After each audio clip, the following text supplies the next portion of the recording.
Listeners, do you have a business or are you trying to launch a book or do you just want to connect more deeply with other people? Have you tried all the methods and formulas successful people have given you only to come up feeling short or worse, feeling miserable and like the effort was not worth it? I am going to raise my hand because I have done the same thing. I have taken all the courses. I have spent money. I have read articles. And sometimes the wisdom that I get helps. But there have been plenty of times where following someone else's best advice has left me feeling frustrated and like I have to be someone I'm not. And it just hasn't worked for me. I find that I just become someone else. And you know what's even worse? Sometimes the things that I have been asked to do are against what works for my nervous system. And when that happens, I feel stressed, anxious, and sometimes so vulnerable. All I want to do is hide in a hole so that I can feel safe again. Listeners, have you ever felt that way? That is a common thing that can happen when we are pushing ourselves beyond what our nervous system is capable of tolerating. And sometimes we have to back away. But what can happen when we do back away is that we can experience shame that we're not making progress or that we're just not good enough or tough enough, or we just don't have the skills to be able to do what someone else has done. Are you familiar with that hamster wheel? Well, if that is the case, this week, I hope to get you off it because I'm going to talk about what you really need to know about reaching other people and regulating yourself as you do so. I'm not going to do this as yet one more guru who has the magic answers that are going to allow you to create some sort of massive following, but rather I want to serve as a guide and a partner who can help you tap into your inner guru, that inner sense of knowing that actually understands what works for you. And so let's go ahead and get started. Welcome to Writing Resilience, the podcast for writers who want to write and live the story that sets them free. I'm your host, Lisa Cooper Ellison, a writer, transformational and trauma-informed coach, story alchemist, and fellow traveler on the winding road of healing and creativity. Each week, I'll share tools, practices, and conversations that will help you let go of what no longer serves you as you create stories that change lives, especially your own.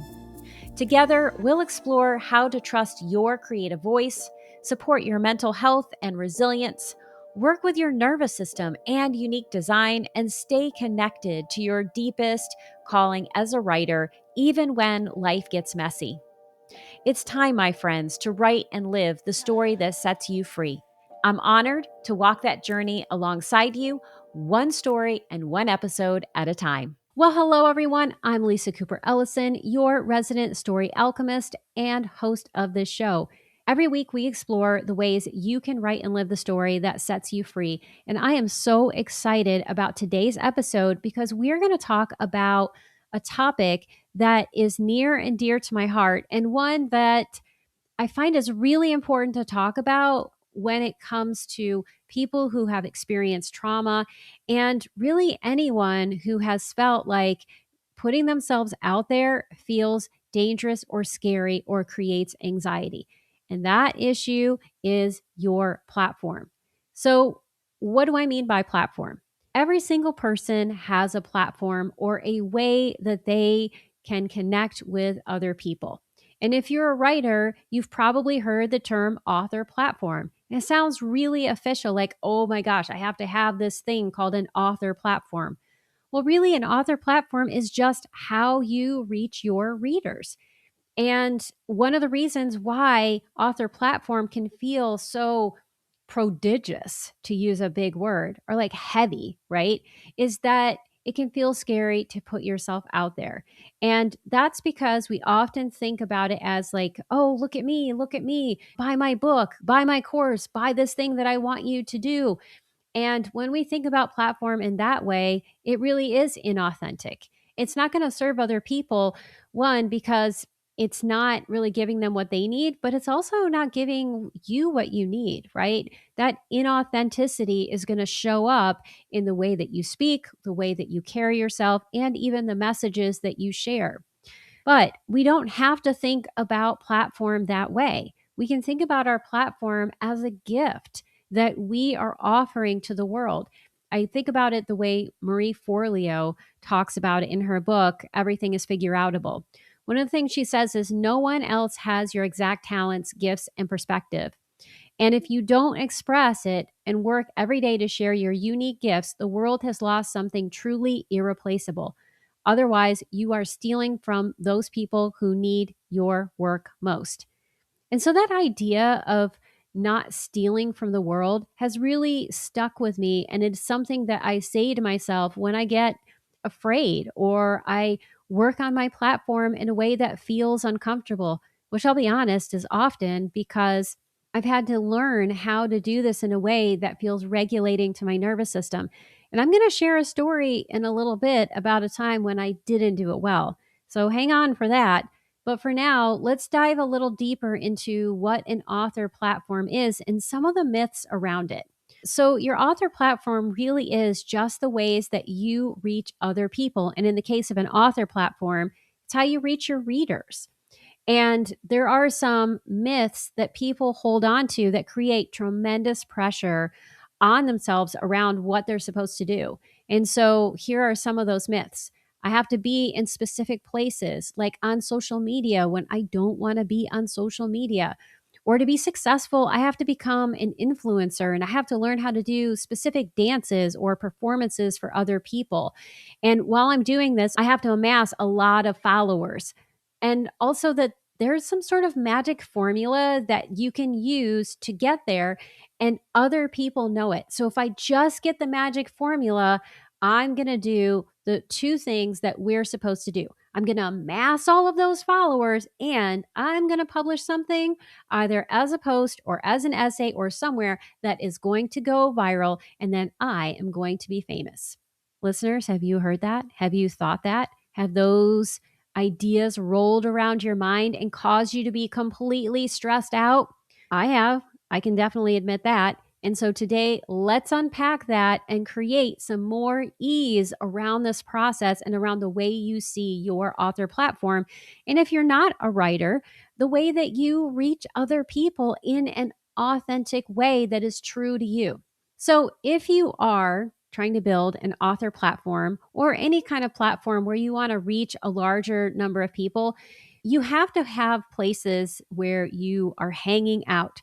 And it is helpful to have an online presence, and that could just be a website or perhaps one place that you exist online, maybe one social media platform that you're on.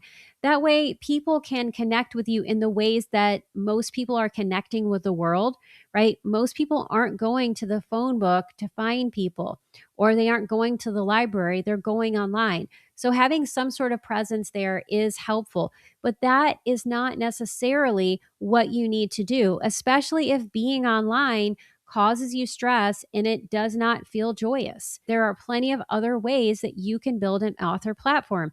In fact, I have worked with many clients who have robust platforms that are not online. And I've said, don't even worry about being online unless you want to. So, if you're a person who is connected to a large organization, or you do a lot of speaking events, or you are participating in listservs, especially professional listservs that relate to your book, those are all parts of your author platform. So, I want you to think more deeply about what that could be for you. And then, this is the other thing that I want you to think about. What do you actually love to do? I don't want you to think right now about social media or places you can be. I just want you to think about the skills that you have, the activities that you like to do.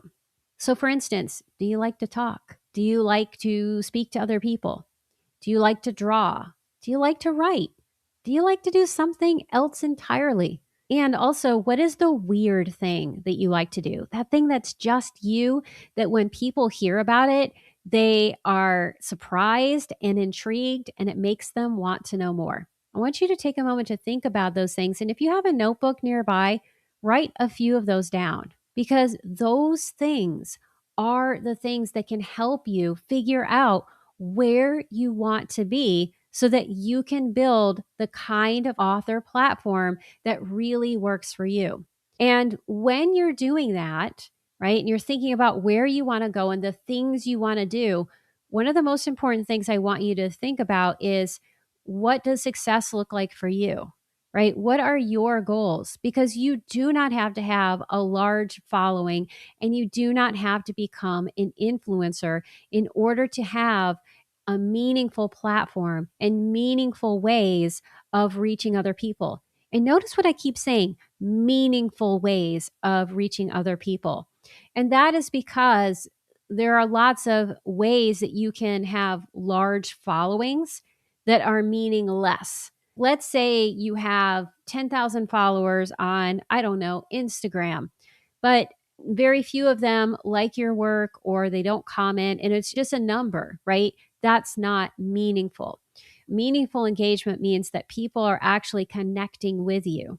And so think about where those places are and what is enough, right? I'm going to say that right now. What is enough? Because I think when it comes to author platform, we're always thinking about the more. How can I get more followers? How can I reach more people? And there's nothing wrong with that if that's what you are guided to do, but also consider, what would you be happy with? What would be enough so that you can build a goal that is true to who you are and true to what you want versus what the world tells you that you are supposed to do.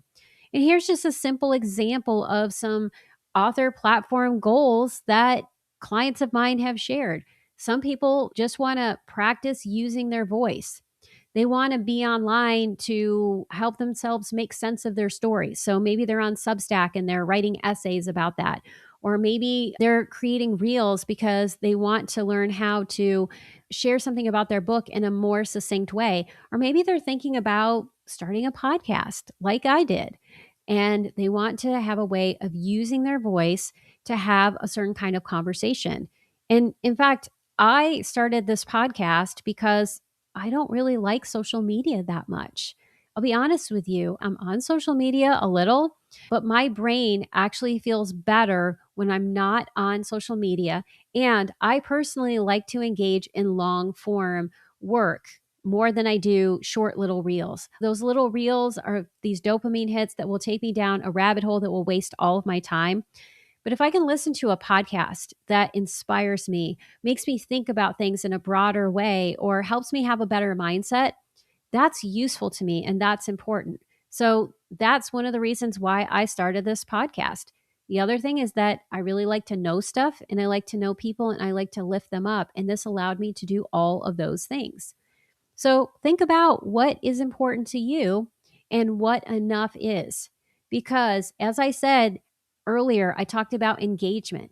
And one of the most important forms of success for you to think about is engagement. And here are some metrics I want to share with you. Having 10 really engaged followers who comment on your work and share your work with other people and sing your praises is far better than having 100 people, that number that shows up as a metric where no one is connecting with you. So, when you're thinking about engagement, every time someone comments on your work, thank them and then pause to have a little bit of gratitude. Wow, that person was touched by something I did or something I said. That's amazing. And how wonderful that we get to connect in this way. Because my deepest hope is that if something I share connects with you, that you go off and do something inspiring that connects with someone else, right? So that's one of the ways that we can think about our success. We can think about it as the drop in the water that ripples out and supports other people. Some other things you might want to think about when it comes to building your author platform is, who do you want to be? Are you trying to be an influencer? And Tia Levings talked about what an influencer is, and I loved her definition. Influencers are people who sell products for other people. Think about influencers in the beauty space, right? What are they influencing? They're influencing you to buy, I don't know, makeup or something like that. That's what an influencer is. A thought leader, on the other hand, is someone who has something important to say about a specific topic. And what they're trying to do is share their experience, strength, wisdom, and hope so that you can benefit from it in some way, right? That's what thought leadership does, is it disseminates important information so that you grow wiser, you understand more about whatever that topic is, and then you can take action in whatever way is important to you. So think about that. Do you want to be a thought leader? And if so, who do you want to reach? And what is it you want to say to them? And then how can you be in those places, whether those places are online or somewhere else? And I'm going to tell you, in the world that we are in, think about local community and do not discount it. We often try to think globally. We're thinking about all of the ways we can reach everyone in the world. But some of the most meaningful aspects of your platform are going to be the people that you get together with regularly in person. And I'm going to tell you what one of the most meaningful pieces of my week is, and that is times when I can connect with my human design group and when I connect with my Buddhist Sangha. These are small groups, they're not huge, but the conversations we have are deep. We laugh together, and because we are in person, we feel each other's joy and we can connect with and support each other in ways that are difficult to do online. And I'm not saying that I don't have people who don't support me online or that I don't support, because that would certainly be a lie. That's not true. And I'm grateful for all of the people that I know online and all of the ways that I can lift them up and connect with them. But there is something important about in person connection that we want to nurture. And so think about, what are those ways that you can be with people that give you that sense of meaning and that sense of belonging that is important. All right. So we've talked a little bit about platforms themselves and what you can do or what you could do and what maybe you want to do. But I want to unpack those last two items that I shared, which is this idea that there is a magic formula that you can use to become successful, and that success is going to be having something go viral. I know people who have spent hundreds and even thousands of dollars trying to learn the magic formula that someone else has used to be successful.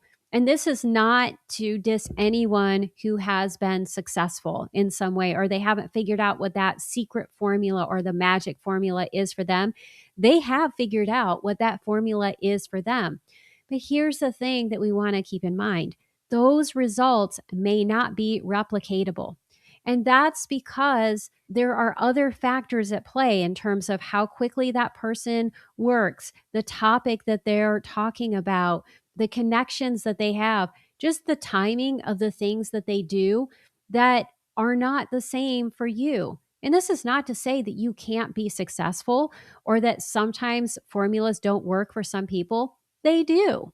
That's why they're there. And that's why they have so much traction, right? If they didn't work for some people some of the time, they would fritter away and we wouldn't see them anymore.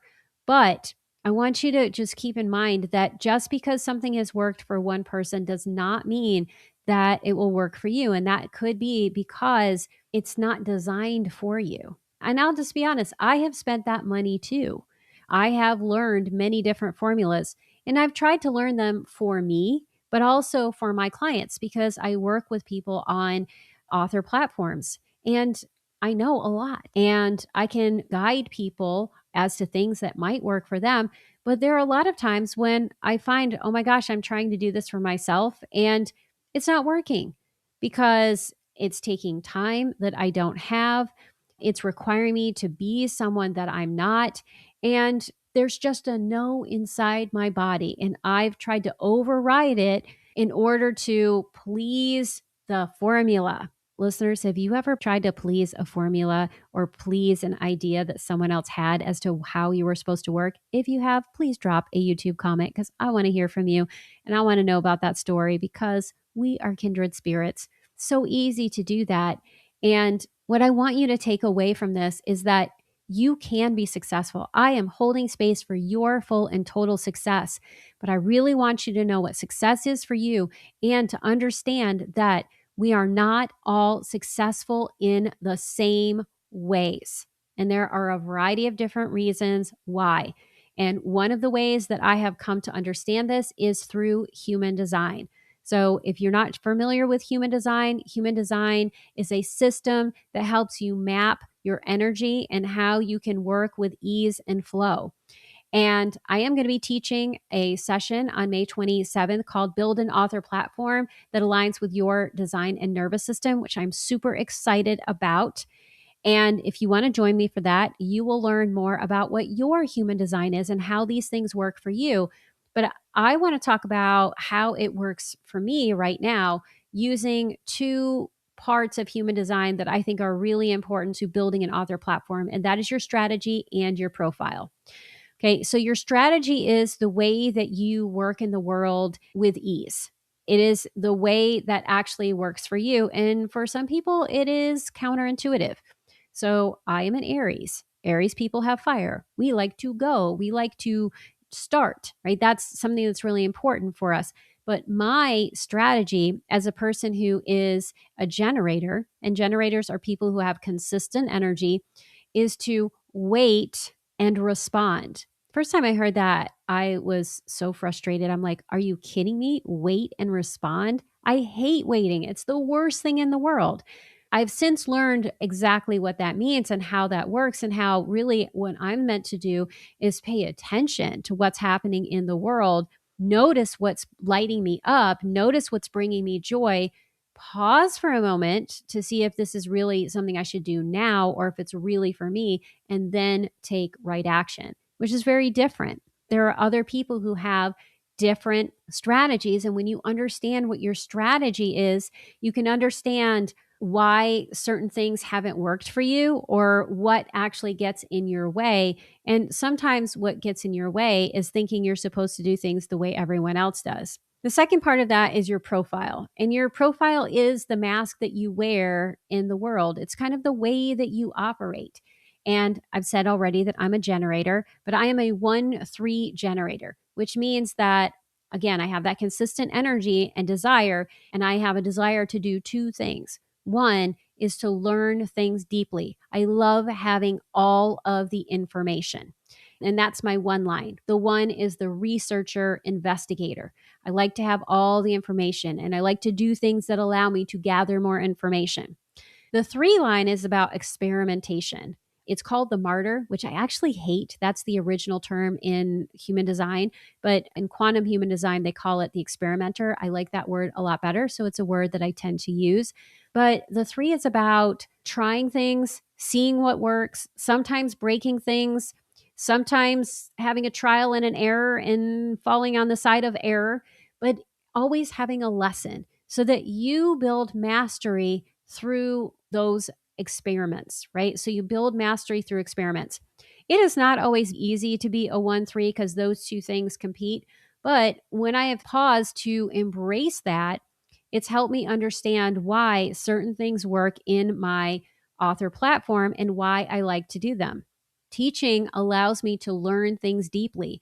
And as I teach, I get to experiment with different lessons. And I like to do it in ways that are disruptive or that force people to see things in new ways and to think outside the box, right? That's that 3 piece. I love to learn deeply, to help other people learn deeply, and to think outside the box. And so that's why that works for me. It's also why podcasting works, because every podcast episode is an experiment. And when I do episodes like this, I get to think about what do I actually know and what can I formulate into a podcast episode so that I can teach that to you. And when I'm interviewing other people, I am soaking up all the things they have to say like a sponge. And that feeds both sides of my design, right? That 1 and the 3. I'm experimenting and I'm learning. I'm experimenting and I'm learning. And that lights me up every single day. It makes me so happy. And that is so different from trying to create reels, which I know how to do, but I just don't like doing them. So that is one of the things we want to think about when we're building our author platforms is what lights you up and how can you learn more about who you are so that you can really embrace what truly lights you up rather than trying to do the things that the world tells you you should do. So that's what I really want you to learn how to do. And I find it really cool how accurate human design is and how much it's helped me customize things for my clients and how it's allowing me to give people permission to be who they are and to really pause and say, what's the yes for you? How do you understand things in a way that helps you claim your power? That is amazing. That's why sovereignty is my word for 2026. All right, so we've just talked about the myth that there is the magic formula that you can follow, and that if you just follow it, you are going to have success. But I want to wrap up with something that I think is really important that's related to that. And it's the reason why we love formulas. It's that we want something that's going to be easy, that's going to allow us to go viral, right? Go big quick. That is the American way. We want to go big quick. That does work for some people, but sometimes you may think that someone has gone big quick, and that is not necessarily the case. So I'm going to give you two concrete examples. Laura Cathcart Robbins is a friend of mine, and she wrote Stash, My Life in Hiding, and I interviewed her. So I will link our interview in the show notes. And she had a viral essay that she wrote about going to the Brave Magic conference and her experience of that as a Black woman. And it went viral. It went so viral that it led to the Only One in the Room podcast, which is a podcast that she runs that has won so many awards. It's gone huge, right? She got the viral experience, but she'd been writing for a while. It wasn't like she just decided to pick up her pen and suddenly she went viral. No, she had been working on things and understanding what her perspective and what her story was for a long time. The same thing happened for Tia Levings. Tia Levings was posting for years until in 2021, she started posting about the Duggar trial and it caught traction and people started following her like gangbusters and her platform blew up. So it looked like she had this overnight success, but really she had been blogging and posting for years before that happened.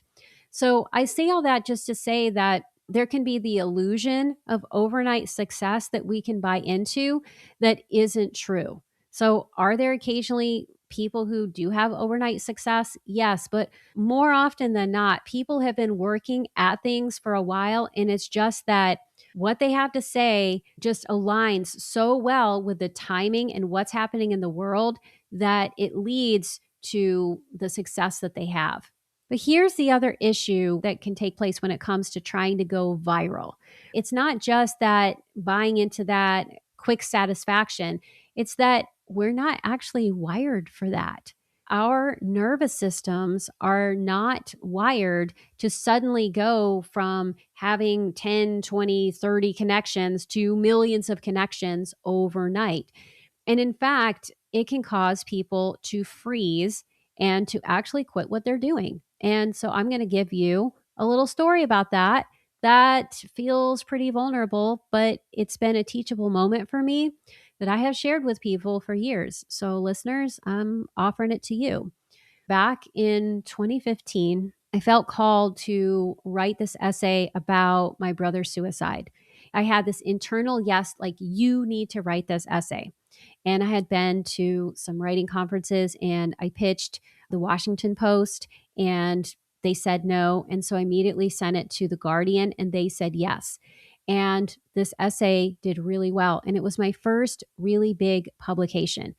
And I can't say that it went viral in some of the ways that things go viral now, but it went viral enough that a professor of mine that I had had at JMU contacted me because she was in London and reading this. And she's like, Lisa, is this you? And I know thousands and thousands of people read it. And at that time, I had not yet prepared my nervous system for that. And so every time people were reading, I felt absolutely naked and like I was being stared at in all my vulnerability. And it was painful. The day that this article came out was supposed to be this huge victory. I pitched and my piece was picked up. Oh my God, people are calling me from London. And all I wanted to do was run and hide. And I had a couple of other things that came from that. I was on NPR and I was supposed to be capitalizing that and writing more essays of this vein and talking about things more and pushing, pushing, pushing. But you know what happened to my nervous system? It locked up. I had the worst case of writer's block. And I just had this internal feeling like, I don't want to publish anymore. And so I didn't. I didn't publish anything for, I think, almost 2 years because my energy just shrunk up. It just wasn't ready for that. And that, again, was this huge teachable moment for me because it helped me understand why this is so important. And so I really ascribe to something that Amelia Ruby, she was on the podcast as well.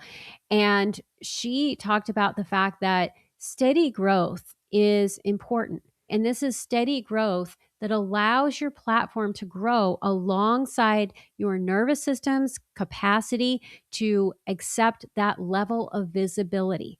And so, what we want to do is have steady growth because steady growth is sustainable. It is sustainable for how we are wired and allows you to grow into something that's bigger and bigger versus trying to have something explode overnight. And I love that. And it is something that I ascribe to.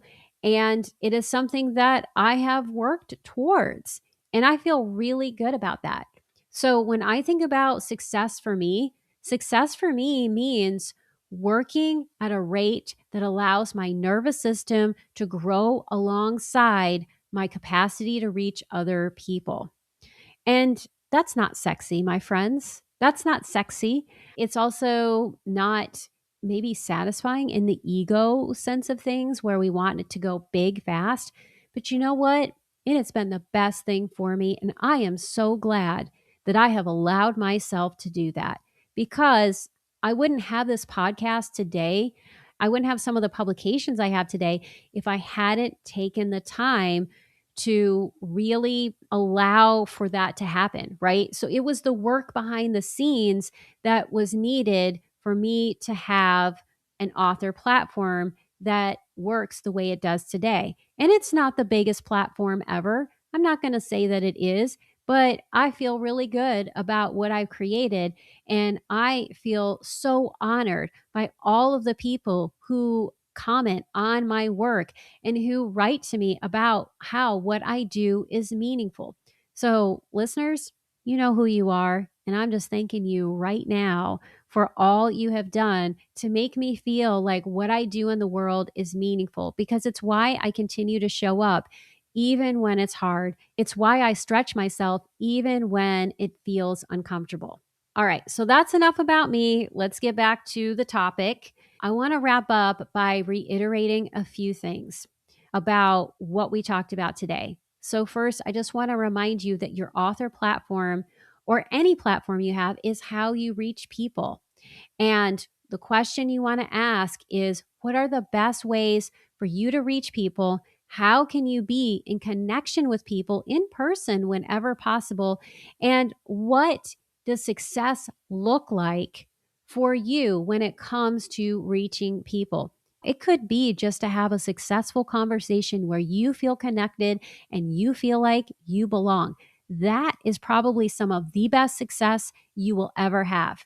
As you're thinking about success, do not be afraid to set those terms for yourself. You get to decide what success is. Your success does not need to look like anyone else's. When you're thinking about this, always think about meaningful engagement because meaningful engagement matters more than numbers. And if you're thinking about submitting work to an agent or a publisher, I will tell you that is how they think as well. They care more about engagement because engaged readers and listeners are going to buy your book more than the people who have just liked something. So pay close attention to that. And above all else, take good care of yourself. and take good care of your nervous system. And please, please, please create a platform that feels sustainable and nourishing. You deserve it. And if you are writing a book is a marathon. If you are running a business is a marathon. And if you're doing anything else that's important to you, there is a marathon component to it. And you deserve to make sure that you have the energy to do that work. And so that's what I want you to think about and know that if you are listening today, you are part of my platform. I am so grateful that you are here and that we get to have these conversations week after week. Thank you so much for listening to this episode. If you'd like to sign up for a Build an Author platform that aligns with your design and nervous system, please see the show notes for this episode. But before you go, let's take this concept a little deeper. I want you to get your journal out and I want you to ask yourself this question. What does success look like for you? I want you to dig deep and I want you to figure out what your personal answer is. And once you have your answer, you can make my day by sharing it in the YouTube comments, and bonus points if you also subscribe to my YouTube channel, because likes, comments, and subscribes are how we spread the word about the show. But beyond spreading the word about the show, I really want to hear what is working for you and how this content is landing. And speaking of your thoughts on the podcast, I'd like to give a quick shout out to Carrie Fian, James Patterson, Shannon's channel, and Brigitte Rodriguez for your recent comments on my episode on surrender, my interview with Janine Ouellette, and my editor's roundtable conversation on the law of increasing flow. It was so wonderful to hear from you, and thank you so much for your generous comments and for sharing your tips and insights. And listeners, if you haven't reached out to the show, I would love to hear from you too. That's it for today's episode. Thank you so much for listening. I couldn't do this podcast without your support. If you love this episode, here are 3 simple ways that you can keep this show thriving. 1, subscribe to the show on Apple Podcasts, Spotify, YouTube, or your favorite podcast platform so you never miss an episode. 2, leave a 5-star review so others can find the show. 3, join my engaged dynamic community by signing up for the Writing and Resilience newsletter. As a thank you, you'll receive a free copy of Ditch Your Inner Critic, 5 tools to transform self-doubt into self-support. Until next time, remember that your story matters. As you write and connect with the truest, most authentic version, you become not just the writer, but the person you're meant to be. And that, my friends, is the real freedom writing can offer.